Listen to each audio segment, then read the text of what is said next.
할렐루야. 아멘. 네, 우리 좌우에 계신 분들하고 인사하겠습니다. 너무 잘 오셨습니다. 네. 선생님, 이게 소리가 왜 이렇게 하나도 잘 안 들리지? 전체적으로 모니터도 하나도 안 나오는 것. 네네. 다 꺼놓고 하는 거. 자, 우리 메인을 조금 줄여주고요. 아까 원래 상태. 네네. 하나, 둘, 셋. 자, 모니터를 조금만 줄여주세요. 하나, 둘, 셋. 하나, 조금만 더 줄여도 될 것 같아요. 하나, 둘, 셋. 하나, 둘, 셋. 더 줄여도. 하나, 둘, 셋. 네. 일단 해보겠습니다. 자, 목포에 좀 다녀왔어요. 목포에 좀 다녀왔는데 2박 3일 동안. 그래서 조금 전에 KTX를, 그냥 영어가 또 안 되네. KTX를 타고서 4시 반에 이제 내려가지고 부랴부랴 와가지고 이제 수예배를 이제 드리게 됐는데, 굉장히 도전이 되어지는 것 같습니다. 네, 목사님, 그쪽 목사님 보니까, 성전도 으리으리하게 크게 지어 놓으셨더라고요. 한 1,500석 정도 되어지는데, 1부, 2부, 3부, 4부 꽉 차신대요. 근데 워낙에 또 말씀도 잘 전하시기도 하지만, 거기서 하고 있는 제자훈련 프로그램 자체가, 굉장히, 잘 되어져 있고, 어떻게 보면 저희 교회가 어떤 지성적인 어떤 그런 부분에 대한 터치가 좀 강점이다라고 한다면 그쪽 교회는 감성적인 터치가 좀 강점이에요. 그래서 이번에 좀 배우고 오면서 우리 교회의 제자훈련 프로그램과 같이 좀 컨비네이션을 잘 하면 조금 균형을 맞추는데 좀 좋을 것 같다라는 생각이 좀 들어졌습니다. 그래서 지금 3학기가 있는데 제가 다음 달에도 내려가고 또 그 다음 달에도 내려가서 이제 이번에 좀 잘 배워가지고 와가지고 좀 잘 적용하면 좋겠다라는 생각에 좀 기도하고 준비하고 있습니다. 여러분들 많이 기도해 주시면 좋을 것 같아요. 할렐루야. 자, 우리가 하나님을 경험하는 삶이 이번 달 안에 이제 끝나게 됩니다. 지금 전체적으로 5과 나와 있는데, 이제 앞으로 4주가 남아 있습니다. 그래서, 이 과를, 하나님을 경험하는 삶을 이번 달 안에 마무리를 하고요. 새로운 성경 공부 제자훈련 과정을 이제 10월 달이죠. 10월 달서부터 이제 시작하게 될 것 같습니다. 그래서 여러분들 이제 제자훈련 프로그램이 시작되어지면서 우리 교회에 좀 든든한 일꾼들이 좀 세워질 수 있도록 여러분들 계속 기도해 주시길 바라고요. 자, 오늘은 1과라고 나와 있는데 하나님을 경험하는 삶의 전체에서 이제 마지막 부분에서의 1과예요. 마지막 부분에서의 1과입니다. 자, 우리 요한복음 14장 15절 말씀 같이 한번 읽어볼게요. 시작. 하면 나의 계명을 지키리라. 자, 하나님을 정말로 사랑하시는 분 아멘 하십시다. 아멘. 네, 사랑한다면 당연하게 우리가 뭐 해야 된다? 네, 하나님 말씀하심에 순종해야 된다라는 것이죠. 그래서 당신이 하나님께 순종하고 하나님이 당신을 통해서 그분의 일을 성취하심으로 말미암아 당신은 하나님을 경험으로 알게 됩니다. 그래서 첫 번째 순종에 대한 말씀이에요. 자, 밑에 같이 한번 읽어봅니다. 하나님은 시작. 하나님은 이 세상에서 계속 일해 오셨고 지금도 당신이 있는 곳에서 일하고 계십니다. 하나님은 언제나 먼저 주도권을 잡으시고 당신에게 오셔서 그분이 지금 무엇을 하고 계신지, 무엇을 하려고 하시는지를 계시하세요. 이것이 그분에게 동참하라는 하나님의 초청입니다. 이 내용은 어찌 보면 하나님을 경험하는 삶의 시작서부터 지금까지 계속 반복해서 들어왔던 내용, 배웠던 내용들을 이제 몇 문장으로 이제 정리를 한 겁니다. 자, 하나님께서 초청하신다는 거죠. 동참하라 라고 초청하시는 거예요. 자, 그런 가운데 하나님의 일에 동참하려면, 자, 먼저 어떻게 해야 된다? 당신의 삶을 하나님께 조정해야 한다는 거죠.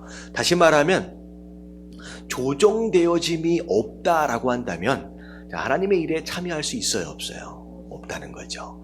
하지만 하나님과 동행하길 원한다라고 하면서 내가 현재 있는 그 자리, 내가 가고 있는 그 길에 계속 머물러 있기 원한다라고 한다면 하나님과 동행한다라고 하는 것은 우리가 기대할 수 없다라고 하는 것이 지난주까지의 말씀이었습니다. 그래서 우리가 떠나야 된다는 거예요. 내가 있는 이 자리를 떠나야 되고, 내가 붙들고 있는 그 무엇인가를 내가 내려놓을 수 있을 때, 그때 하나님과의 동행이 가능하다라고 우리 함께 나눴어요. 자, 그리고 하나님은 일을 통하여, 그러니까 다시 말해 우리의 조종하는 것을 통하여 그분의 일을 이루실 수 있습니다. 당신이 하나님께서 말씀하신 것과 그분이 하시려 하는 것을 알았을 때에 당신은 당신의 삶을 하나님께 조종해야 합니다. 그런 다음에는 한 가지가 남아있는데 그것은 하나님께 응답하는 것이에요. 자, 그 응답을 한마디로 뭐라고 얘기하느냐?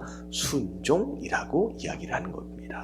자, 그래서 밑에 한번 같이 한번 읽어볼게요. 시작. 당신 안에서 그리고 당신을 통해 역사하시는 하나님을 경험하려면 당신은 하나님께 순종해야만 합니다. 당신이 순종할 때에 하나님은 당신을 통해서 그분의 일을 성취시킴으로 말미암아 당신은 경험으로 하나님을 알게 됩니다. 자, 경험한다라고 하는 단어와 안다라고 하는 단어가 같이 쓰여지고 있어요. 다시 말하면 안다라고 하는 단어 자체가 지식적인 것이나 아니면 뭐 동의되어진 것에 머물러 있는 것이 아니라는 거예요. 하나님이 누구다라고 하는 것을 내가 지식적으로 동의하는 거, 그러면 그것 자체가 안다라고 하는 것이 아니라는 거죠. 근데 결국은 하나님을 안다라고 하는 것은 체험적 경험으로 통하여, 체험적인 것을 통하여 하나님을 알아져 가는데, 결국 무엇을 통하여서만 가능하느냐? 공부나 학습이 아니라 순종을 통하여서만 안다라고 하는 것이죠. 그래서 말씀을 많이 배웠지만 순종해 본 적이 없는 사람이다라고 한다면 하나님을 안다라고 얘기할 수 없다라고 하는 그런 결론적인 내용들이 나오는 겁니다. 자, 그래서 다음에 넘어가서 보면, 자, 본장은 7가지 실체 중에 마지막 실체에 집중적으로 다룬다. 자, 7번째 실체는 다음과 같습니다. 당신이 하나님께 순종하고 하나님이 당신을 통해서 그분의 일을 성취시킴으로 말미암아 당신은 경험으로 하나님을 알게 된다는 거죠. 자, 밑에 1번부터 7번까지의 내용들이 좀 있어요. 자, 뭐 기억을 좀 해보면, 복습 차원에서 일을 해보면, 자, 일이라고 하는 것은 무슨 내용이에요? 하나님께서 내 주변에서 일하고 계신다라고 하는 거죠. 자, 2번이 뭐예요? 하나님과의 관계. 하나님께서는 우리와 어떤 관계를, 지속적인 사랑의 관계를 이어가고 싶어 하시는 분이다라는 거죠. 자, 3번은 뭐예요? 초청. 하나님께서 어떻게 하세요? 그분의 일로 우리를 초청하신다라고 하는 거. 그리고 4번은 뭐예요? 말씀하신대요. 하나님께서 우리가 그 초청에 어떻게 반응해야 할지에 대해서 알려주시는 것이 되겠죠. 자, 하나님의 뜻을 알려주시게 되면, 자, 그러면 5번째 경험하는 게 뭐예요? 갈등, 믿음의 갈등입니다. 왜냐하면 하나님께서 말씀해 주시는 그 내용과 내가 원래 생각했던 그 생각과 같아요, 달라요? 달라요. 여러분들 무조건 다릅니다. 무조건 달라요. 다를 수도 있는 게 아니에요. 그래서 성경 안에 보면요, 하나님을 만난 사람들의 대부분, 거의 100%라고 얘기할 수 있을 정도의 인물들이요, 하나님을 만나는 순간 뭐하기 시작해요? 갈등합니다. 선택의 기로에서. 왜냐하면 내 생각과 하나님의 생각이 다르다라고 하는 것을 발견하기 때문에. 그래서 우리 지난 수업도 살펴봤던 내용이 뭐예요? 하나님의 뜻과 하나님의 생각과 우리의 생각이 같아요, 달라요? 다르대요. 너희의 길과 내 길이 다르다라고 하는 것이 기본적인 전제라는 거죠. 자, 갈등하는 가운데, 자, 6번째 뭐 해야 된다? 조종해야 된대요. 누구에게로? 하나님께로 조종해야 된대요. 자, 이 조종은 마치 방향을 바꾸는 것과 같습니다. 자, 방향을 바꾼 다음에 그 다음에 뭐 해야 돼요? 예, 발걸음을 띄어야 되죠. 그 바뀌어진 방향을 향하여서, 그게 바로 순종입니다. 자, 그렇게 되어질 때 하나님의 일이 나의 순종을 통하여 성취되어지고요. 그 성취되어지는 것으로 말미암아, 하나님이 이런 분이구나 라고 하는 것을 경험한다라는 거죠. 그래서 어찌 보면 모세의 어떤 입장을 한번 보세요. 자, 맨 처음에 하나님을 만났을 때 어디에서 만나요? 모세가 불이 막 잃고 있는 떨기나무 가운데서 하나님을 만났잖아요. 그때 하나님은 뭐라고 말씀하시냐? 나는 아브라함의 하나님, 나는 야곱의 하나님, 이삭의 하나님, 야곱의 하나님이다 라고 얘기하세요. 자, 그 이야기는 지금 비록 현장에서 모세와 하나님이 만나고 있지만 지금 모세가 하나님을 경험한 거예요? 아직 경험한 게 아니에요. 아직 경험한 상태가 아니에요. 그러니까 왜냐하면 모세가 하나님 말씀하심에 아직 순종한 게 없잖아요. 경험한 하나님이 되어질 때 비로소 하나님이 어떤 하나님이 되는 거예요. 더 이상 야곱이나 이삭이나 아브라함의 하나님이 아니라 모세의 하나님이 되어주시는 거예요. 그러니까 아브라함의 하나님, 이삭의 하나님, 야곱의 하나님이었어요. 근데 그 하나님이 모세의 하나님이 되려면 모세가 하나님의 말씀하심에 뭐 해야 된다? 순종할 때 모세의 하나님이 되어지는 거예요. 근데 그게 바로 그 만남, 그 이후에 있어지는 이 순종으로 말미암아 그때서부터 모세가 하나님을 순종으로 경험하게 됩니다. 그래서 그때서부터 모세 하나님이 되어지는 거예요. 마찬가지예요. 만약 여러분 삶 가운데 설교를 많이 듣고 예배를 많이 들었다라고 할지라도 하나님을 현장 가운데 지금 눈으로 보고 있다라고 할지라도 그 안에 내가 순종한 것이 아직 없다라고 한다면 그냥 모세의 하나님인 거예요. 그냥 다윗의 하나님인 거예요. 그냥 우리가 마태복음 보고 있잖아요. 그냥 마태의 하나님일 뿐인 거예요. 근데 내가 그 말씀을 듣고 일주일 동안 그 말씀에 의해서 순종한 그 무엇인가가 있다라고 한다면 그때부터 뭐가 되는 거예요? 나의 하나님이 되어지는 거예요. 그때서부터 내가 하나님을 뭐라고 얘기할 수 있냐? 안다라고 얘기할 수 있는 거예요.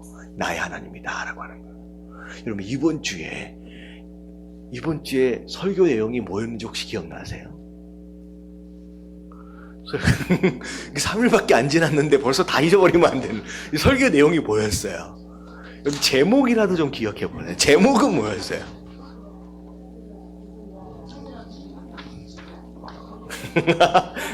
일단 대충 본문은 이제 기억이 나신 것 같아요. 이제 알았죠? 이번 한 주간, 지난 주간에 사실은 우리가 셀 모임이 있었잖아요. 이러면 셀 모임을 나눌 때 진짜 나눠야 할 내용은 뭐냐면 내가 오늘 이 말씀을 듣고 깨달은 거예요. 근데 뭘 깨달았느냐?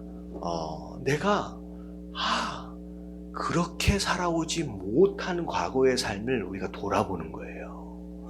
스스로 내가 할 수 있다라고 하는 믿음을 버려라 그랬잖아요. 내가 지금까지 내가 할 수 있다라고 하는 생각으로 살아왔던 모습들을 돌아보는 거예요. 그리고 나서 셀 모임 때 뭐가 결단이 되어져야 되느냐?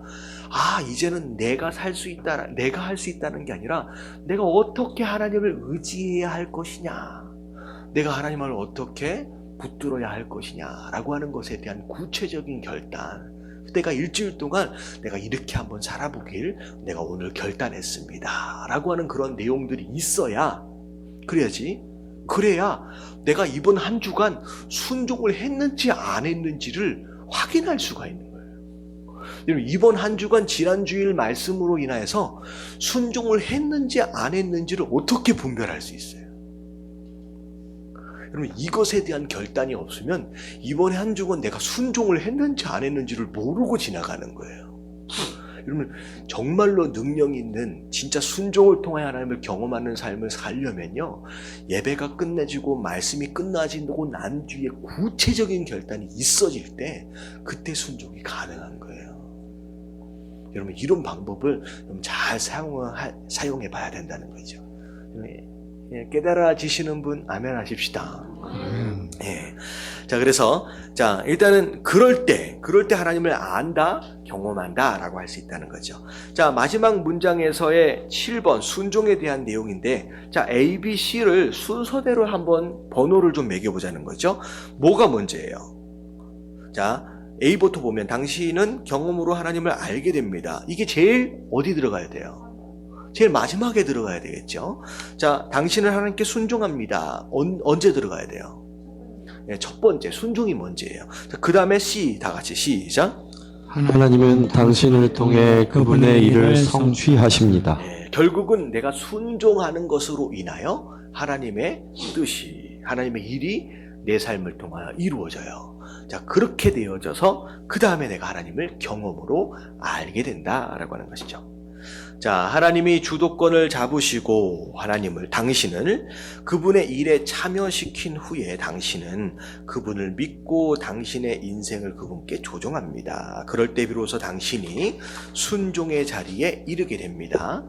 당신은 먼저 그분께 순종해야 합니다. 그 후에 하나님이 당신을 통해서 당신의 자신의 일을 성취하십니다. 하나님이 당신의 인생을 통해서 하나님의 크기의 일을 하실 때 당신은 경험으로 하나님을 친밀하게 알게 됩니다. 그래서 답은 312라고 얘기하시면 되겠습니다. 그래서 자, 밑에 내려가서 보면 첫 번째 내용이 당신은 하나님께 순종해야 한대요.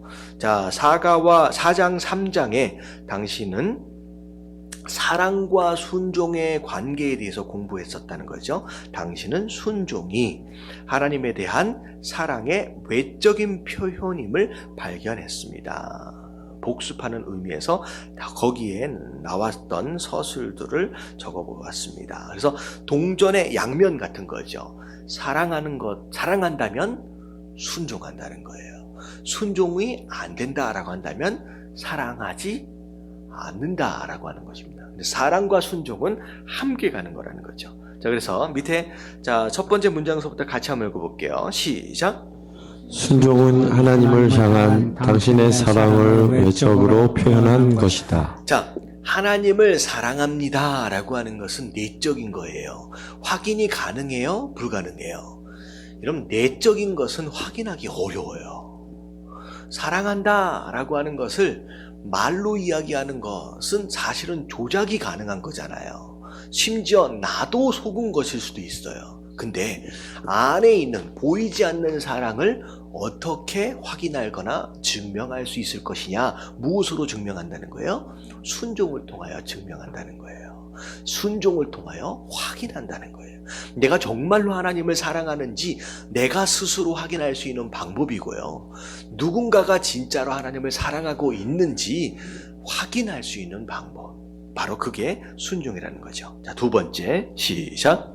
순종하는데 보상은 하나님이 자신을 당신에게 나타내는 것이다. 자, 하나님을 사랑함으로 인하여서 순종했어요. 자, 순종했더니 하나님께서 순종한 자들에게 뭘 보여주신다? 그 자신을 보여주신다요. 내가 이런 하나님이야 라고 보여주신다는 거죠. 이 얘기는 순종한 자만이 하나님을 본 거라는 거예요. 다시 한번 순종하지 않았다라고 한다면 하나님을 봤다라고 이야기할 수 없다는 거예요. 아무리 제자 운동을 많이 하고 아무리 성경 공부를 많이 하고 예배를 많이 드려도 순종해 본 적이 없는 사람을 하나님을 본 것이 아니라는 거죠. 자, 세 번째, 시작. 순종하는데 문제가 있으면 당신의 사랑에 문제가 있는 것이다. 예, 순종에 문제가 있다라고 한다면 사랑에 문제가 있는 것일 수 있다는 거죠. 네 번째, 시작. 하나님은 사랑이시다. 그분의 뜻은 항상 최선이다. 자, 순종하기 위해서 우리 안에 필요한 믿음이 있어요. 이런 믿음이 없어요. 그러니까 사랑하기 때문에 순종하지만 믿음이 없으면 순종이 안 돼요. 근데 뭐에 대한 믿음이 있어야 되느냐? 추상적인 믿음이 아닙니다. 구체적인 믿음인데 뭐에 대한 믿음이냐? 하나님이 뭐 하시다? 사랑이시다. 하나님이 나를 사랑하신다라고 하는 것에 대한 믿음이 없으면 순종이 잘 안 돼요. 여러분, 하나님이 나를 사랑하신다라고 하는 것은 결국은 뭐에 대한 내용이냐? 그분의 뜻은 항상 뭐다? 최선이라는 거예요. 마치 부모가 자식을 사랑하는 것으로 말미암아 자녀들에게는 뭐 주고 싶은 거예요? 최선의 것, 좋은 것을 주고 싶은 것이 부모의 마음인 거예요. 그래서 제가 그 생각을 했어요. 번뜩 드는 생각이 뭐냐면, 제가 언제부터 닭을 시켰을 때, 치킨을 시켰을 때 다리를 먹어보지 못했었는가. 왜 이 생각이 나냐면, 어떤 아이가 사랑이 뭐냐라고 하는 것을 물어봤더니 치킨을 시켰을 때 다리를 양보하는 것이 사랑이래요. 그 얘기를 들었어요. 근데 제가 생각해 보니까 어느 때서부턴가 닭 다리가 무슨 맛이었는지 잊어버리고 있어요. 왜 그렇게 됐을까요? 예, 에밀리가 닭을 먹기 시작할 때부터 항상 그 다리는 내 몫이 아니었던 것 같아. 양보를 하는 거예요. 물론 가슴살이 더 맛있다라고 얘기하는 사람들도 있지만, 부모된 입장에서는 맛있는 것을 자녀된 자에게, 또 어떻게 보면 사랑하는 사람에게 주고 싶다는 거죠. 그게 사랑에 대한 모습이에요. 그러니까 하나님도 마찬가지예요. 우리에게 항상 뭘 주고 싶으시다? 네, 닭다리를 주고 싶으신 거예요. 제일 맛있는 거, 제일 좋은 걸 주고 싶은 거예요. 그게 뭐에 대한 믿음이냐? 하나님이 나를 사랑하고 계신다라고 하는 것에 대한 믿음이에요. 여러분, 이게 뭐냐면요, 자 보세요. 요셉이 존귀한 자가 될 것이다 라고 하는 꿈을 주셨잖아요. 근데 졸지에 뭐가 됐어요? 종이 됐어요. 범죄자가 돼서 감옥에 갇히는 신세가 됐어요. 여러분, 요셉이 물론 마음으로 여러 가지 복잡한 생각이 들을 수 있었겠지만, 저는 그렇게 생각합니다. 지금 처해진 그 상황 자체에 대해서 하나님이 지금도 나를 사랑하고 계신다라고 하는 것에 대한 믿음이 없으면요, 견딜 수가 없는 거예요. 그 종살이가, 그 감옥살이가. 왜 나에게 이렇게 험하고 힘든 일들을 허락하셨을까? 왜 나에게 이런 어려운 상황을 허락하셨을까? 나보고 그 어려움 때문에 슬퍼하고 괴로워해 버려라 라고 하는 목적으로 허락하신 것이 아니라는 거예요. 심지어 지금 내게는 좀 어렵고 힘들다라고 할지라도 그분의 보시기, 나를 사랑하시는 그분의 입장에서 볼 때에 그것이 지금 나에게 뭐라는 거예요? 최선일 수 있다는 거예요. 그걸 내가 인정할 수 있는 건 어떻게 할 때 인정할 수 있느냐? 그분이 나를 사랑하신다라고 하는 것에 대한 믿음이 없으면요, 인정이 안 되어지는 거예요. 왜 나에게 이런 일을 허락하셨는지, 왜 나에게 이렇게 어려운 일들을 내게 주셨는지 이해할 수 없는 거예요. 자, 첫 번째, 뭐에 대한 믿음? 하나님 나를 사랑하신다라고 하는 것에 대한 믿음이에요. 자, 근데 두 번째로 가면 또 뭐에 대한 믿음이에요? 하나님은 전지하시대요. 여러분, 이게 부모의 사랑과 하나님의 사랑하고의 차이가 여기서 생기는 거예요. 자, 부모는 자식을 사랑하는 것은 맞아요. 물론 그 사랑함에 있어서의 부족함도 있을 수 있지만, 근데 하나님의 사랑하고 비교할 수 없는 게 뭐냐면, 하나님은 전지하세요. 근데 부모는 전지하지가 않아요. 그래서 부모는 실수가 있어집니다. 내가 생각할 때의 자녀가 이게 좋은 것일 수 있다라고, 최선의 것이다라고 해서 주기도 하지만, 부모는 전지하지 못하기 때문에 실수할 수 있어요. 얘에게 이게 진짜 필요한지 아닌지 뭐라 그랬을까? 잘못하면 실수할 수 있다는 거예요. 판단하는 데에 오류가 생길 수 있다는 거죠. 그래서 부모는 자식한테 막 부어줘 놓고선 나중에 어떤 꼴을 당하게 돼요? 욕먹는 일들이 잔잔하게 있어지게 되는 거예요. 왜냐하면 부모는 사랑하지만 뭐하지 못하기 때문에, 전지하지 못하기 때문에요. 근데 하나님은 안 그래요. 하나님 어떤 분이다? 전지하시대요.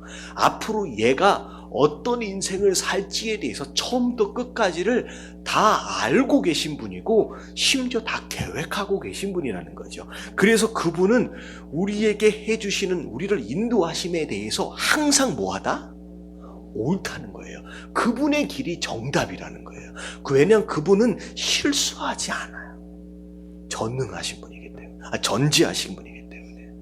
하나님의 전지하심을 믿으면, 그리고 그것으로 인하여 나를 인도하시는 그 길이 언제나 정답이다라고 하는 것을 인정할 수 있으면, 그럼 뭐 할 수 있다? 오늘 내가 순종할 수 있다는 거죠. 자, 세 번째, 뭐에 대한 믿음이에요? 전능하시대요. 전능하시다라고 하는 것은 어떤 상황이 일어난다라고 할지라도 그 문제에 대해서 해결하실 수 있는 분이에요. 제가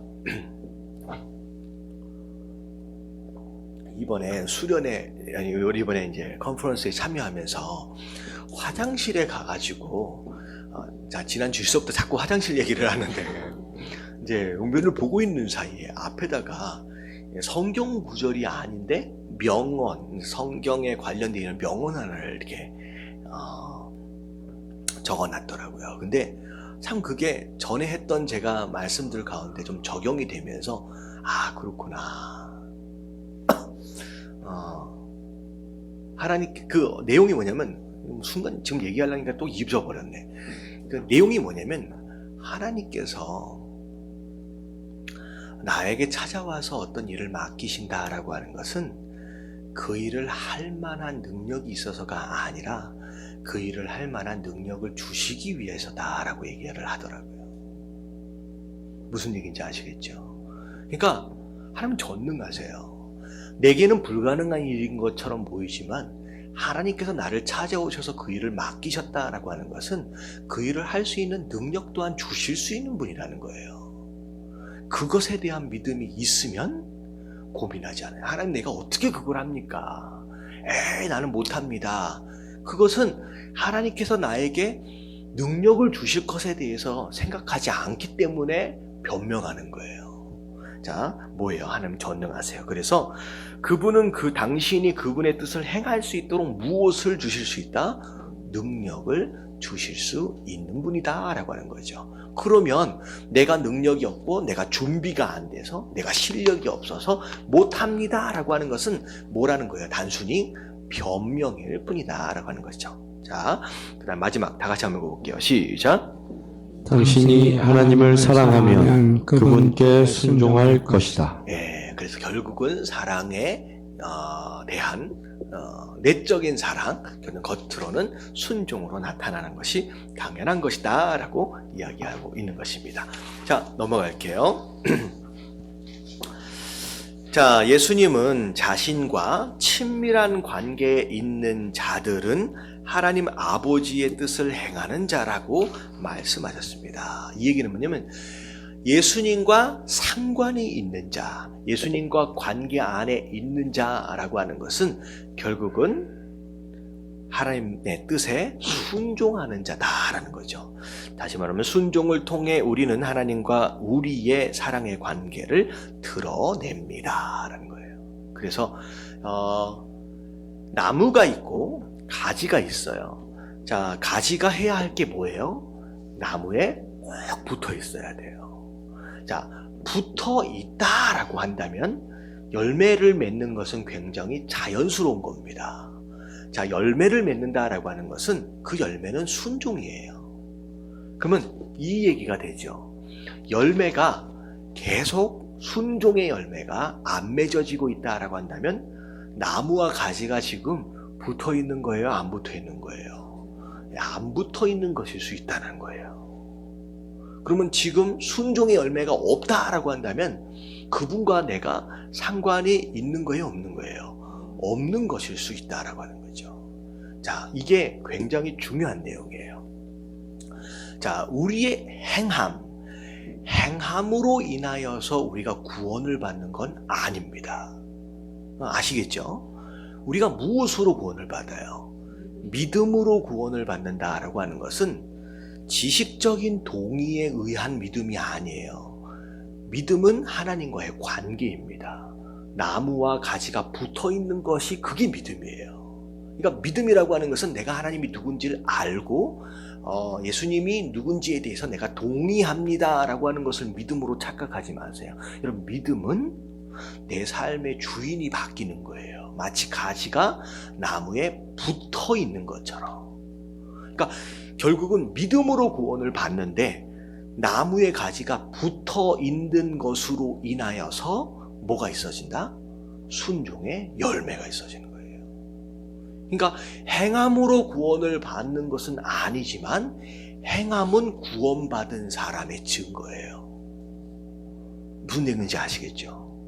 그래서 여러분들 이 한국 이 기독교가 굉장히 어려워지고 있는 이유 중에 하나가 뭐냐면 믿음으로 구원을 받는다라고 하는 그 믿음이 지식적인 동의에 머물러 있기 때문이에요. 내가 하나님 누군지 알고 예수님이 누군지에 대해서 난 인정해 라고 하는 그것 자체가 믿음인 것처럼, 그래서 마치 그것으로 인하여서 그것만으로 내가 붙어 있는 것으로, 그럼 믿음은 그게 믿음이 아니라 주인이 바뀌는 거예요.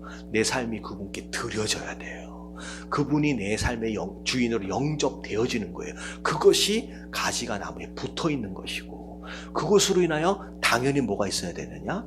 순종의 행함이 열매로 맺어져야 된다는 거예요. 근데 이것이 강조되어지지 않으니까 그냥 교회에 와 있는 것으로, 교회를 다니는 것으로 구원을 받은 거예요. 세상에서 어떻게 살아도 되는 것처럼, 괜찮은 것처럼 되어져 버리는 거예요. 그래서 구원을 받으려면 여러분, 교회를 다니면 구원을 받아요, 못 받아요? 여러분, 그러니까 교회를 다닌다고 구원을 받는 게 아니라 여러분, 교회가 되어야 돼요. 무슨 내용인지 아시겠죠? 여러분, 이 단어의 의미가 굉장히 중요합니다. 교회를 다닌다고 구원을 받는 게 아니라 교회가 되어져야 돼요. 교회가 된다는 게 뭐예요? 나무의 가지가 붙어 있는 것을 의미합니다. 그래서 야고보 거기 한번 읽어볼게요. 시작. 야고보는 행함으로 순종하지 않는 믿음은 생명이 없다고 강조합니다. 제자들이 예수님께 순종했을 때에 그들은 하나님의 강력한 능력이 그들 안에 그리고 그분 주변에서 역사하는 것을 보았어요. 그들이 믿음 가운데 순종하지 않았을 때에 그들은 그분의 능력을 경험하지 못했어요. 네, 순종하지 않았을 때는 능력이 나타나지 않아요. 근데 제자들마저도 순종할 수 있었을 때 그때 그 사람에게서 능력이 나타난다라고 하는 것이죠. 진실의 순간, 여러 면에서 순종은 당신의 진실이 밝혀지는 순간이래요. 여러분, 이게 굉장히 중요합니다. 순종이 진실을 밝혀준대요. 당신이 무엇을 어떻게 행하느냐에 따라, 1번 시작. 하나님에 대해서 무엇을 믿을지 드러납니다. 네. 결국은 여러분들의 순종이 내가 지금 믿는 게 무엇인지를 밝혀준다는 거예요. 무슨 내용인지 아시겠죠? 내가 진짜로 하나님을 믿는지, 내가 진짜로 아직까지 세상 물질이나 다른 것을 믿고 있는지 순종하는 걸 보면 안다는 거죠. 2번 시작. 당신 안에서 당신을 통해서 하나님의 위대하신 일을 경험할 것인지에 대하여 결정합니다. 당신 안에서 당신을 통해서 하나님의 위대한 일을 경험할 것인지에 대하여 결정한대요. 그러니까 순종을 하면 경험을 하고요, 순종하지 않으면 경험하지 못한다라고 하는 거죠. 이게 어떻게 보면 하나님께서 우리에게 주신 자유의지예요. 하나님께서는 기회를 계속 주고 계시지만 자유의지로 인하여서 순종하면 경험하게 된다는 거죠. 3번 시작. 하나님을 더욱 친밀하게 알 것인지에 대하여 결정합니다.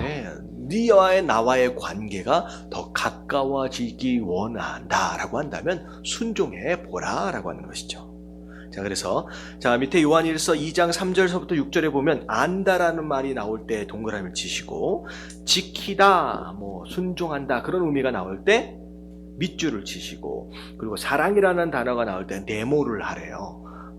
제가 이거 읽으면서 다시 어떻게 하라고 이제 헷갈렸는데, 일단은 나오는 데마다 이렇게 표시를 좀 하시면 되겠습니다. 자, 같이 한번 읽어볼게요. 시작. 우리가 그의 계명을 지키면 이로써 우리가 그를 아는 줄로 알 것이요. 예. 자, 뭐가 나왔어요? 계명을 지키며, 그 다음에 그를 아는 줄을 알 것이요. 자, 이 얘기는 뭐냐면 계명을 지켜야 하나님을 안다는 거예요. 자, 그 다음 다 같이 시작. 그를 아노라 하고 그의 계명을 지키지 아니하는 자는 거짓말하는 자요. 예, 그냥 하나님이 거짓말이다라고 얘기하는 거예요. 그러니까 스스로 속이는 것일 수도 있다라고 하는, 착각일 수도 있다는 거죠. 자, 그래서 아는 것과 지키는 것은 같이 가는 거예요. 자, 진리가 시작. 진리가 그 속에 있지 아니하되 누구든지 그의 말씀을 지키는 자는 하나님의 사랑이 참으로 그 속에서 온전하게 되었나니. 자, 심지어 계명을 지키지 않는다, 순종하지 않는 자라고 하는 것은 진리가 그 속에 있지도 않다라고 하는 거예요. 그러면 이 진리라고 하는 것은 곧 누굴 의미하느냐? 예수 그리스도. 또 이 진리는 또 말씀을 또 의미합니다. 그러니까 예수 그리스도나 말씀이 그 안에 있지도 않다라고 하는 것은 예수님과 상관이 있어요, 없어요? 없는 자라고 하는 거예요. 없는 자라고까지 얘기가 하는 거예요. 그래서 사랑, 하나님의 사랑, 말씀을 지키면, 순종하면 하나님의 사랑이 참으로 그 속에서 온전하게 된다. 이로써 다 같이 시작. 이로써 우리가 그의 안에 있는 줄을 아노라. 그의 안에 산다고 하는 자는 그가 행하시는 대로 자기도 행할지니라. 네, 그가 행하시는 대로 자기도 행할지니라. 이걸 고유명사죠. 뭐라고 얘기할 수 있어요? 한 단어로. 그가 행하시는 대로 그 자기도 행할지니라. 순종 말고. 웃으시는 게 답을 아시는 것 같아요. 몰라요? 왜 웃었는데 왜 웃었지? 순종 말고. 자, 이걸 예담이라고 부르는 거예요. 그가 행하시는 대로. 그러니까 단순히 명령하신 것에, 말에 대한 순종이 아니라 그가 하신 대로 우리도 똑같이 행하며 산다라고 하는 것을 우리가 뭐라 그래요? 예담이라고 부르는 거예요.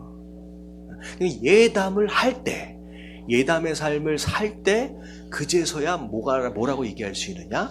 진리가 우리 안에 있다라고 얘기할 수 있고, 그분을 내가 안다라고 할 수 있고, 그것으로 말미암아 하나님의 사랑이 우리 안에서 어떻게 된다?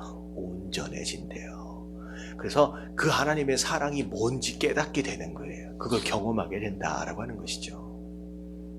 자, 다음 넘어갈게요. 그래서 질문을 보면, 자, 1번 시작. 당신이 예수 그리스도 안에 계신 하나님을 알게 된 것을 어떻게 알 수 있나요? 자, 어떻게 알 수 있어요? 여기 말씀에서 보면 뭘? 계명을 지키면 하나님 알 수 있대요. 자, 2번 시작. 어떤 사람이 하나님을 모르는 것을 나타내는 확실한 증거 한 가지는 무엇인가요? 네, 하나님을, 저 사람 하나님을 모르는구나 라고 할 수 있는 확실한 증거는 뭐 하지 않는 사람? 말씀대로 계명을 지키지 않는 사람은 하나님을 모르는 거래요. 자, 3번 시작.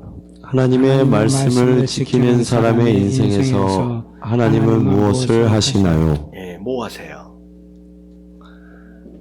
하나님의 사랑이 그 안에서 온전해질 뿐만 아니라 그 사람이 하나님을 알게 된다라고 하는 것이죠. 자, 뭐 어렵진 않죠? 자, 그 다음, 자, 4번.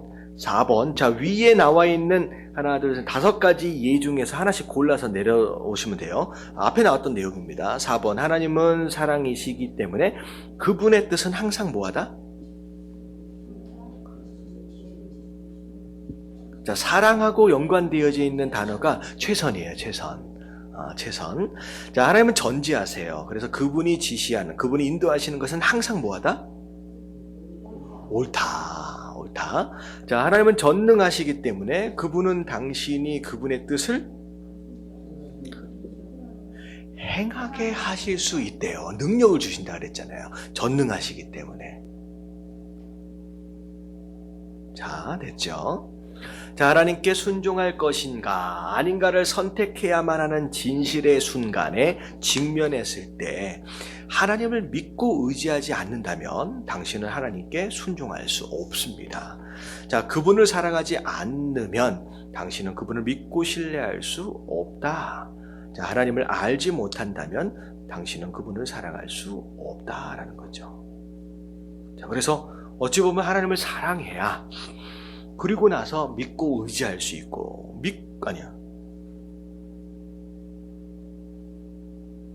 자, 그러니까 하나님을 사랑해야 하나님을 믿고 의지할 수 있고, 하나님을 믿고 의지할 수 있어야 뭐 할 수 있다? 순종할 수 있다라고 하는 내용이 되겠습니다. 자, 밑에 더 읽어볼게요. 예수님이 주시는, 시작. 예수님이 주시는 새 계명들은 하나하나가 모두 그분에 대한 새로운 지식과 이해를 필요로 할 것입니다. 성령님이 당신에게 예수님에 대해서 가르쳐 주실 것이기 때문에 당신은 그분을 의지하고 순종할 수 있습니다. 그럴 때 당신은 그분을 새로운 방법으로 경험하게 될 것입니다. 이것은 당신이 어떻게 그분 안에서 자라나는가를 보여줍니다. 요한일서 2장 3장에서 6절에서 얘기하는 것처럼 당신이 그분을 알게 될 때 그분의 계명을 지킬 것입니다. 당신이 순종치 않는다는 것은 당신이 그분을 알지 못함을 나타냅니다. 그래서 예수님은 다음과 같이 말씀하시면서 이 진리를 언급하고 있어요. 다 같이 시작. 나더러 주여 주여 하는 자마다 천국에 들어갈 것이 아니요 다만 하늘에 계신 내 아버지의 뜻대로 행하는 자라야 들어가리라. 그래서 순종은 이처럼 매우 중요합니다. 그러면 이게 단순히 한국 기독교가 외치고 있는 믿음으로 구원을 받는다라고 했을 때 그 믿음에 대한 개념을 우리가 다시 정립해 볼 필요가 있다라고 하는 거죠.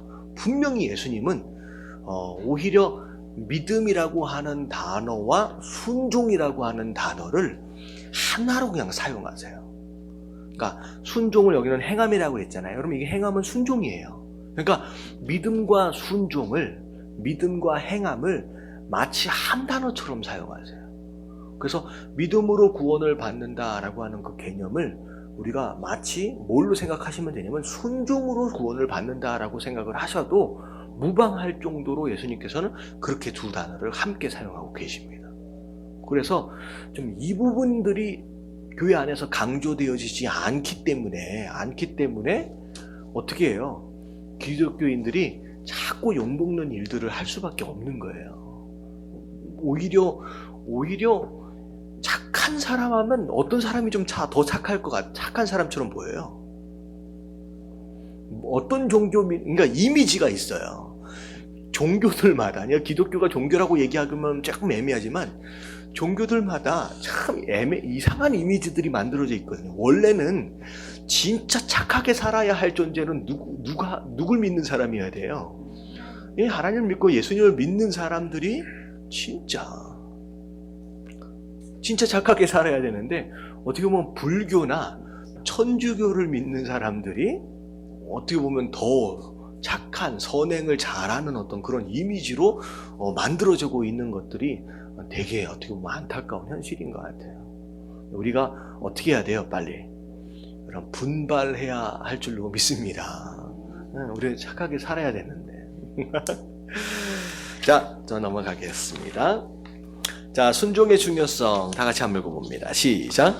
만일 하나님이 당신을 사랑하신다는 것을 안다면 당신은 결코 하나님이 주신 명령을 의심하지 않을 것입니다.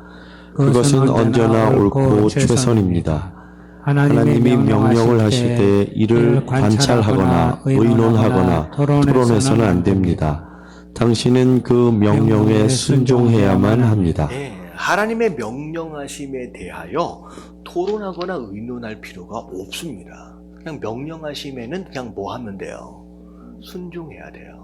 그게 우리 성도 하나님 백성됨의 모습입니다. 자, 하나님께서 명령하실 때에 당신은 이에 순종합니다. 자, 밑에 쭉 내려가서 자, 성경 구절 한번 읽어볼게요. 예레미야 7장 23절 다 같이 시작.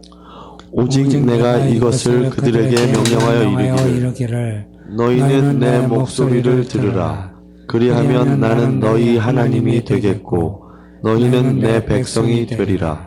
너희는 내가 명령한 모든 길로 걸어가라. 그리하면 복을 받으리라 하였으나. 자, 오직, 자, 뭐라고 말씀하시냐? 너희가 내 목소리를 들으라. 자, 듣는다라고 하는 것은 히어링이 아니잖아요. 리스닝이에요.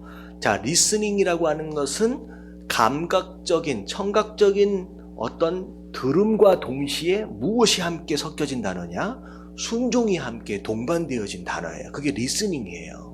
그래서 엄마들이 애들 보고 야, 좀 내 말 좀 들어라 라고 했을 때 listen to me라 그래요. hear me라고 얘기하지 않잖아요. 자, 내 말 좀 들으라 라고 하는 것은 청각적인 들음이 아니라 뭐까지를 얘기하는 거예요. 그냥 순종을 얘기하는 거예요. 그래서 자, 내 말을, 내 목소리를 들으라, 순종하라는 거죠. 그리하면 무슨 일이 벌어져요? 나는 너의 하나님이 되겠고 너희는 내 백성이 되리라. 이 얘기는 뭐냐면 순종함으로 인하여서 하나님과의 관계가 형성이 되는 거예요. 무슨 얘기인지 아시겠죠? 순종을 통하여 하나님과의 관계가 형성이 되는 거예요. 근데 그 형성되어지는 것으로 말미암아 거기에 머무르는 게 아니라 너희가 내 명령한 모든 것을 모든 길로 걸어가라. 그리하면 뭘 주신대요? 복을 주신대요. 여러분, 제가 곰곰이 생각해 보니까 많은 종교들이 있는데 종교들 가운데 가장 좋은 의미에서의 기복입니다. 가장 기복적인 종교가 어떤 종교일 것 같아요? 가장 기복적인 종교가 어떤 종교예요? 이런 기독교가 가장 기복적인 종교예요. 이런 좋은 의미에서 잘 보세요. 이런 유교의 교리가 뭐예요? 유교의 교리가 뭐예요? 여러분, 유교의 교리는 뭐냐면 인간의 죄에 대한 문제를 해결하기 위해 도덕적인 가치와 윤리적인 가치를 제시하는 거예요. 착하게 살자는 거예요. 부모를 공경하고. 여러분, 유교의 교리 가운데 복을 받을 것에 대한 내용은 없습니다. 이 땅을 살면서 양보하고 섬기며 존중하며 그렇게 다 살아라는 거예요. 유교는 왜냐하면 죄에 대한 문제를 해결하기 위해서 어떤 사람이 되자는 거예요.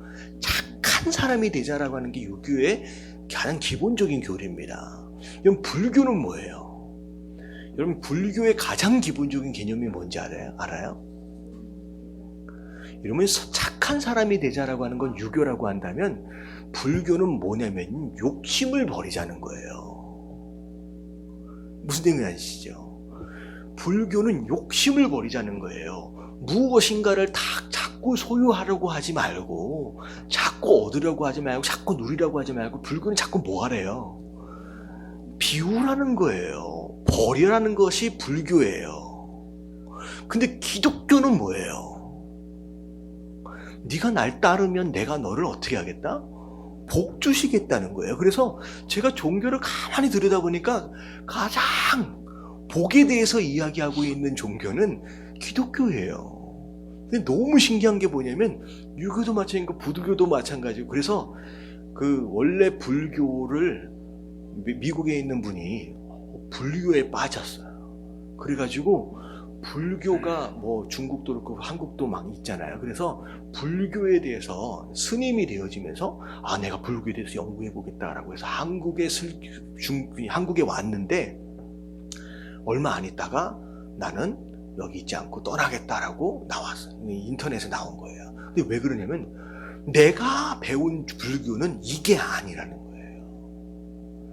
부유함을 축적하기 위해서 이 땅에서의 무엇인가를 누려보려고 붙잡아 보려고, 그것이 아니라 오히려 내려놓자, 욕심부리지 말자, 비우자라고 하는 게 불교의 교리인데 한국에 와서 보니까 다 뭐하기 위한 거예요? 이 땅에서 잘 먹고 잘 살아보자라고 하는 것이 불교의 그게 무엇인 거예요? 근데 물론 기독교는 그거 자체가 아니면 사실은 하나님은요 우리에게 이 땅을 살아가면서 누려야 할 뭘 준비하셨어요?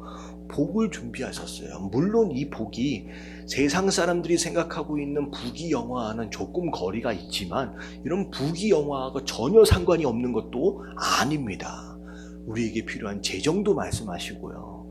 우리에게 필요한 건강도 말씀하고 계세요. 그것이 목적은 아니지만 무슨 얘기인지 아시겠죠? 그래서 결국은 말씀에 순종하는 사람들에겐 뭘 주신다? 복을 주신다라고 얘기하신 것이 바로 하나님의 말씀이다라고 하는 것이죠. 자, 그래서 순종하면 어떤 이로움이 있어요? 하나님과의 관계가 형성이 되어지고 그 다음에 우리가 복을 받게 된다라고 하는 거예요. 자, 두 번째 말씀 누가복음 6장 46절서부터 49절까지 말씀 같이 한번 볼게요. 시작. 너희는 나를 불러 주여 주여 하면서도 어찌하여 내가 말하는 것을 행하지 아니하느냐. 내게 나와 내 말을 듣고 행하는 자마다 누구와 같은 것을 너희에게 보이리라. 자, 주여 주여라고 하는 것은 주님이다. 그럼 나는 뭐라는 거예요? 나는 종입니다. 주인이 말씀하시면 나는 순종하겠습니다. 라고 하는 것에 대한 고백인데 왜 내가 얘기한 것을 행하지 않느냐? 주여 주라고 얘기하면서 그러면서 하시는 말씀이 뭐냐면 집을 짓되 깊이 파고 주초를 반석 위에 놓은 사람과 같대요. 뭐한 사람이? 순종하는 사람이. 큰 물이 나서 탕류가 그 집을, 진흙탕물이죠. 그게 덮친다 부딪힌다라고 할지라도 잘 지었기 때문에. 그러니까 집을 잘 지은 사람은 무엇으로 집을 지은 사람? 순종으로 지은 사람이에요. 그렇기 때문에 절대 요동하지 못하게 한다는 거죠. 다시 말하면 신앙생활 자꾸 믿음이 흔들흔들 한다라고 한다면 내 삶 가운데 주축되어질 만한 것을 뭘로 세우지 않았기 때문에 순종으로 세우지 않았기 때문이라는 거예요. 그러면 자꾸 흔들거린다는 거죠. 자, 듣고 행하지 아니하는 자는 주추가 없이 흙 위에 집을 지은 사람과 같대요. 그래서 탕류가 부딪힘에, 탕류라고 하는 것은 어렵고 힘든 고난의 일입니다. 갑자기 문제가 생긴 거예요. 마음 상할 만한 일들이 생긴 거예요. 그랬을 때 그 집이 곧 어떻게 된대요? 곧 그냥 무너진대요. 그러니까 성경 공부를 많이 하고 예배만 많이 드린 사람, 물론 너무 중요하긴 하지만 그것 자체로만은 집은 의리하게 지어진 것 같지만 탕류가 딱 몰려오면 어떻게 돼요? 금방 흔들려요. 근데 그 집이 흔들리지 않으려면 뭘로 박아야 돼요? 그 집을 순종으로 박아야 돼요. 그래서 제가 여기 아파트 지을 때도 좀 지나가다가 공사하는 거 한번 보세요. 제가 LA 있을 때 스테이플 센터라고 혹시 들어본 적 있어요? 농구 경기장인데 스테이플 센터 옆에 그 건물 하나를 짓는 걸 보니까 집을 이렇게 짓는구나 라고 여기저기로 너무 놀라운 게 뭐냐면 어떻게 보면 올라가는 높이만큼 깊이도 그만큼 깊더라고요. 그러니까 기둥을 박을 때 그러니까 그만큼 해줘야 그게 버티는 거예요. 왜냐면 이번에 LA가 그 환태평양 조산대 안에 들어가잖아요. 이렇게 지진대 안에 들어가기 때문에 이게 언젠가 곧 온대요.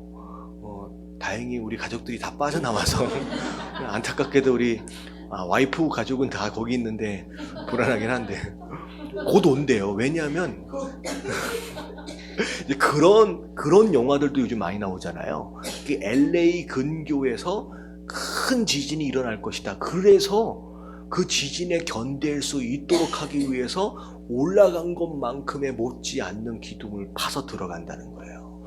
그럼 중요한 건 뭐냐면 여러분들이 겉으로 드러나 보이는 외형적인 신앙의 모습을 세워가는 건 굉장히 중요할 수 있지만 그것이 세워져 간 것만큼 기둥도 깊이 박아야 돼요. 근데 그 기둥이 뭐냐? 순종이에요. 그것이 없으면요 겉모습만 번지를 하다가 그냥 넘어가는 거예요. 자, 그래서 자, 그게 순종이 곧 기둥이다라고 말씀하고 계십니다. 자, 그게 또 순종의 이로움입니다. 그러니까 첫 번째 이로움은 하나님과의 관계, 그리고 또 뭐였어요? 복을 받는 거지만 두 번째 이로움은 뭐였어요? 견고한 신앙의 삶이에요. 흔들리지 않아요. 자, 세 번째 이로움이 뭐냐? 요한복음 7장 16절부터 17절까지 다 같이 시작. 예수께서 대답하여 이르시되 내 교훈은 내 것이 아니요 나를 보내신 이의 것이니라. 사람이 하나님의 뜻을 행하려 하면 이 교훈이 하나님께로부터 왔는지 내가 스스로 말함인지 알리라. 자, 하나님의 뜻을 행하면 어떤 교훈이 있었을 때 그게 하나님께로부터 왔는지 아니면 사람으로부터 왔는지가 알아진대요. 자, 이것은 뭐냐면 영적으로 분별하는 눈이 생기는 거예요. 그러니까 순종을 해보면 하나님을 알게 되잖아요. 하나님을 깊이 알게 되면 알게 될수록 진리와 비진리가 눈에 더 선하게 보이는 거예요. 그러니까 순종이 없이 살아간 사람들이 이단에 급격하게 쉽게 빠집니다. 근데 순종으로 신앙생활을 세워간 사람은 이단에 잘 안 빠진다라고 하는 것이죠. 자, 그래서 그 다음에 이 순종이 가져오는 이로움, 좀 더 읽어볼게요. 밑에 하나님은 시작. 하나님은 그분께 순종하는 자들에게 복을 주세요. 순종의 축복은 우리의 상상을 초월합니다. 그분의 자녀가 되고 인생의 폭풍이 당신에게 몰아쳐올 때에 흔들리지 않는 반석을 얻고 영적 진리를 아는 것, 바로 순종의 유익입니다. 단순히 하나님의 뜻을 이루기 위한 목적의 순종이 아니라 순종으로 인하여 우리가 이 땅에서 누려야 할 것들이 많다라고 하는 것이죠. 자, 불순종은 하나님의 뜻을 고의적으로 거절하는 것입니다. 신명기 28장 15절부터 68절까지는 불순종에 대한 대가에 대해서 말하고 있습니다. 자, 밑으로 좀 내려가서 자, 당신이 기도를 생각하면 당신의 삶을 돌아보십시오. 자, 밑에 한번 읽어볼게요. 다음 기도, 자, 다 같이 시편 119편 33절부터 35절까지 시작. 여호와여 주의 율례들의 도를 내게 가르치소서. 내가 끝까지 지키리이다. 나로 하여금 깨닫게 하여 주소서.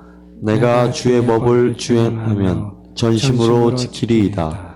나로 하여금 주의 계명들의 길로 행하게 하소서. 내가 이를 즐거워함이니이다. 하나님께 기도할 때 우리가 무엇만을 기도하는 경향이 있느냐? 여호와여 주의 율례의 도를 내게 가르쳐 주세요. 거기서 기도가 끝나는 거예요. 나로 하여금 깨닫게 하여 주시옵소서. 거기서 끝나는 거예요. 그리고 나로 하여금 주의 길로 행하게 하소서라고 해서 끝나는 거예요. 다시 말하면 하나님께 기도할 때 하나님이 해주셔야 할 것들에 대해서만 기도하고 해주신 다음에 내가 어떻게 할 것에 대해서 결단하는 경우가 부족하다는 거죠. 근데 이 이야기는 뭐냐면 하나님 나를 가르쳐 주세요. 그런 다음에 나는 뭐 해야 돼요? 가르쳐 주시면 그것을 내가 끝까지 지켜보겠습니다 라고 하는 것에 대한 내 결단이 반드시 있어져야 된다는 거죠. 하나님 나를 깨닫게 해주세요. 그럼 알았으면 그 다음에 뭐 해야 돼요? 전심으로 내가 지키겠습니다 라고.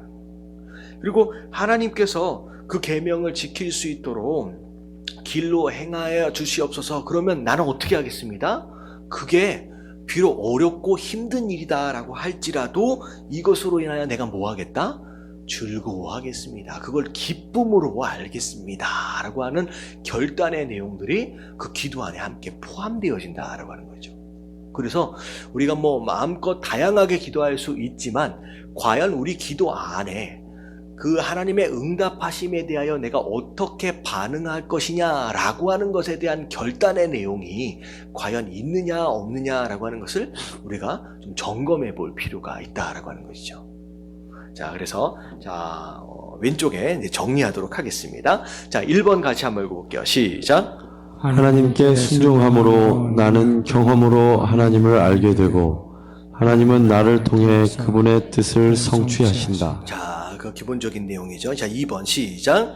내가 하나님을 사랑하면 그분께 순종할 것이다. 자, 하나님을 사랑하는 것과 순종하는 것은 마치 동전의 양면과 같습니다. 자, 3번 시작.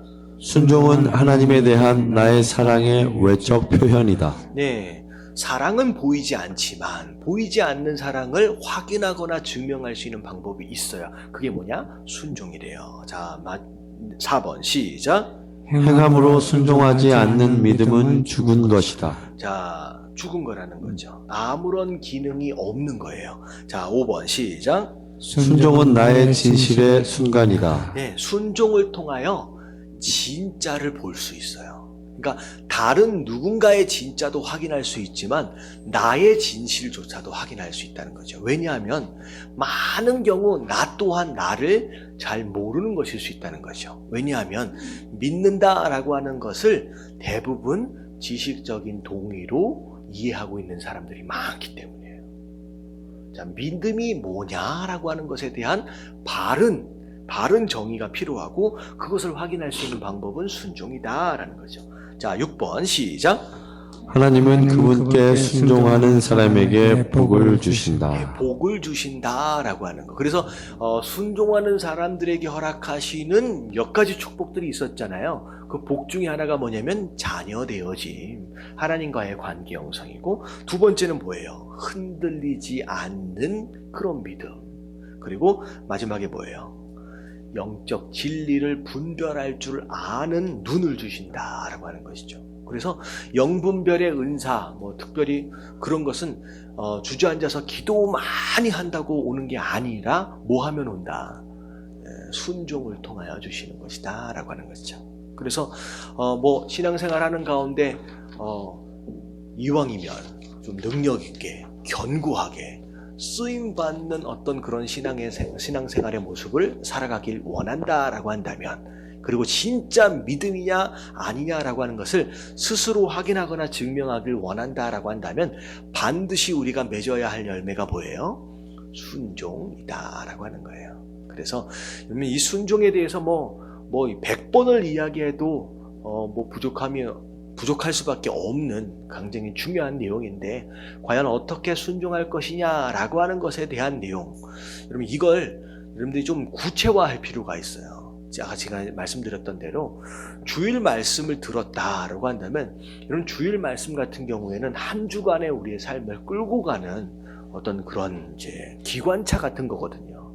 그러면 주일 말씀 동안에 말씀 가운데 구체적으로 내가 어떻게 순종할 것이냐라고 하는 것을 반드시 하나 정도는 있어야, 그렇잖아요. 그게 하나라도 있어야 일주일 동안 내가 순종을 했는지 안 했는지를 확인할 수 있는 거예요. 그래서 내가 구하라 라고 했으니까 내가 이번 주간에는 어떻게 해보겠다, 기도의 시간을 어떻게 좀 해보겠다, 찾으라 라고 했다면 이미 내게 주신 응답들이 뭐가 있는지를 내가 찾아서 그것을 어떻게 해보겠다라고 하는 결단이 있어져야 돼요. 그리고 또 뭐가 있었어요? 문을 두드리라. 그러면 내가 열어야 할 문이 3가지가 있었잖아요. 기억나세요? 첫 번째 문이 뭐였어요? 이건 좀 어렵나? 첫 번째는 의심이었고, 두 번째는 욕심이었고, 세 번째는 관계였잖아요. 와, 우등생이 있으시네요. 와, 이걸 다 기억하시네. 제가 정리를 하면서 설교를 하기 때문에 기억을 잘 해놓으시면 너무 좋아요. 내가 이 3가지 중에 내가 기도의 문을 막고 있는 것이 있다라고 한다면 내가 이번 주간에는 이걸 한번 열어봐야 되겠다라고 해가지고 여는 것을 한번 해보는 거예요. 여러분, 그렇게 해보지 않으면 내가 순종을 했는지 안 했는지 알아요, 몰라요? 몰라요. 그러고도 매일 또 지나가는 거예요. 그러고 나서 일주일이 또 지나가고 금요일 되고 주일 되는 거예요. 여러분, 그렇게 백날 첫날 설교를 들은들 내 삶 가운데 변화가 있어요, 없어요? 없어요. 그래서 교회를 아무리 많이 다녀도 그 사람의 행동과 그 사람의 습관과 그 사람의 인격에 별로 변화가 없는 이유가 뭐냐면 이것에 대해서 관가해 왔기 때문에요. 내가 무엇에 대해서 순종할지에 대해서 생각해 보지를 않아요. 그냥 은혜 받았다라고 하는 걸 넘어가는 거예요. 이게 굉장히 위험한 거죠. 많은 사람들이 은혜 받은 것에 대하여 감성적인 소위 말하면 짜릿함, 이것이 마치 은혜인 것처럼 코끝이 찡했다라고 하는 것으로 내가 은혜를 받은 것으로 착각해 버리는 거예요. 아니에요. 진짜 은혜는 결단이 있고 그것에 대해서 순종함이 따라왔을 때 진짜 은혜를 경험한 자의 모습이다라는 거죠. 여러분, 성경 안에 그 어떤 누구도 코끝이 찡하고 눈물이 한 방울 났다라고 하는 것으로 멈춘 사람은 한 명도 없어요.